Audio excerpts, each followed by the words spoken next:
ગાંધીનગરમાં ગિફ્ટ સિટીની અંદર દારૂની છૂટને લઈ ગૃહ વિભાગે ઓફિશિયલ ગેઝેટ બહાર પાડ્યું, જેમાં ગિફ્ટ સિટીમાં આવેલી ઓફિસોની અંદર અધિકારીઓ, કર્મચારીઓ કે પછી માલિકોને 2 વર્ષની દારૂ પીવાની પરમિટ આપવામાં આવશે, જેથી વાર્ષિક 1000 રૂપિયા ફી ભરવી પડશે। આ પરમિટને દર 2 વર્ષે રિન્યુ કરાવવી પડશે, જ્યારે મુલાકાતીઓને અપાતી પરમિટ માટેની ફી રહેશે નહીં। અલબત્ત મુલાકાતીઓ માટેની પરમિટ 1 દિવસની હંગામી રહેશે અને જ્યારે જરૂર હોય ત્યારે તે જે ઓફિસ કે સંસ્થાની મુલાકાત લેવાના હોય ત્યાંથી થતી ભલામણને આધારે ગિફ્ટ સિટી ઓથોરિટી પાસેથી લેવાની રહેશે। નિયમો અનુસાર લાયસન્સ ધરાવતી હોટલ, રેસ્ટોરન્ટ કે ક્લબમાં આવેલ ગ્રાહકોએ ખરીદેલી દારૂની બોટલમાં જો દારૂ બાકી રહે છે તો બીજા ગ્રાહકને વેચી શકાશે નહીં, પરંતુ હોટલે તેનો નાશ કરવાનો રહેશે। રેસ્ટોરન્ટ, બાર વગેરેમાં મેળવવું પડતું લાયસન્સ 1 થી લઈ અને 5 વર્ષ માટેનું રહેશે। અરજી કરતી વખતે ગેરંટી તરીકે તેમણે 2 લાખ રૂપિયા, જ્યારે કે પરમિટ ફી પેટે વાર્ષિક 1 લાખ રૂપિયા નશાબંધી અને આબકારી વિભાગમાં જમા કરાવવાના રહેશે। આ લાયસન્સ અન્ય કોઈ વ્યક્તિને વારસામાં કે વેચાણ થકી ટ્રાન્સફર કરી શકાશે નહીં। હોટલના માલિકોએ પોતાના કર્મચારીઓની જાણ સરકારને કરવાની રહેશે અને દરેક કર્મચારીને નિયત યુનિફોર્મ આપવાનું રહેશે। અહીં કામ કરતા કર્મચારીએ યુનિફોર્મ પર પોતાની નેમ પ્લેટ પણ લગાવવાની રહેશે।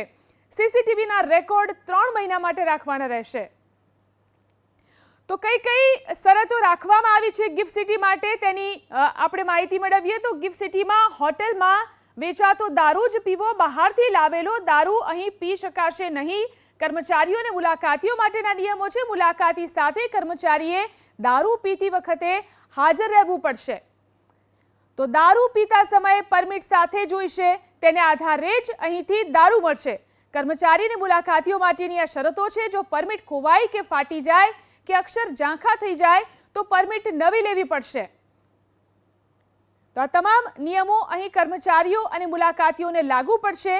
અધિકારીઓને જે સત્તા આપવામાં આવી છે તેની વાત કરીએ। ગિફ્ટ સિટીના મેનેજિંગ ડિરેક્ટર પરમિટ ઇસ્યુ કરનાર અધિકારીની નિયુક્તિ કરશે। તો ટેમ્પરરી પરમિટની નિયમિત ચકાસણી કરતા રહેવું પડશે।